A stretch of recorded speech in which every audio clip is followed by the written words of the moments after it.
નમસ્કાર મિત્રો, સ્વાગત છે તમારું આપણી આ યુટ્યુબ ચેનલમાં જેનું નામ છે ગુજરાતી જીકેની જમાવટ। મિત્રો, નવા વર્ષ પહેલાં આગામી 1 જાન્યુઆરી 2025થી નવું વર્ષ ઈસુ ખ્રિસ્તનું નવું વર્ષ ચાલુ થઈ રહ્યું છે। તો આ નવા વર્ષ પહેલાં જ કર્મચારીઓને સરકાર દ્વારા મોટી ભેટ આપવામાં આવી છે।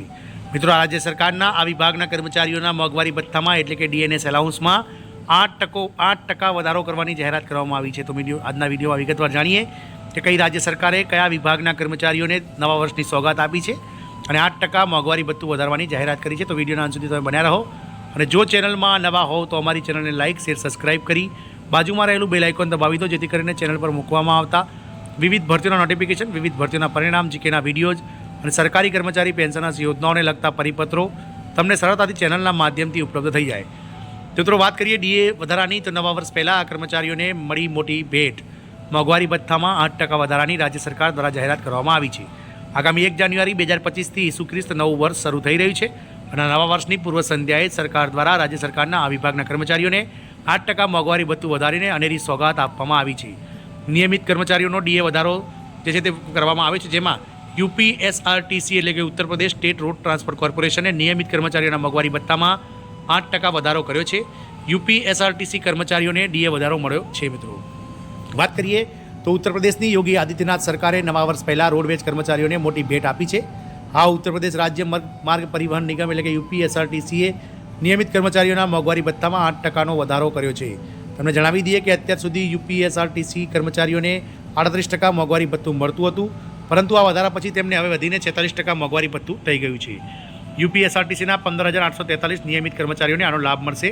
આ અંગે માહિતી આપતા વાહન વ્યવહાર મંત્રી દયાશંકર સિંહે જણાવ્યું હતું કે પરિવહન નિગમમાં કામ કરતા કુલ 15,843 નિયમિત કર્મચારીઓને આનો લાભ મળવા જઈ રહ્યો છે। જોકે આ વધારાથી યુપીએસઆરટીસી પર ₹5 કરોડનો વધારાનો બોજ પણ પડશે। મંત્રીએ કહ્યું હતું કે બોર્ડ ઓફ ડિરેક્ટર્સ દ્વારા 4% મોંઘવારી ભથ્થું મંજૂર કરવામાં આવ્યું છે। આ અંગે સરકારી સ્તરે વિચારણા ચાલી રહી છે।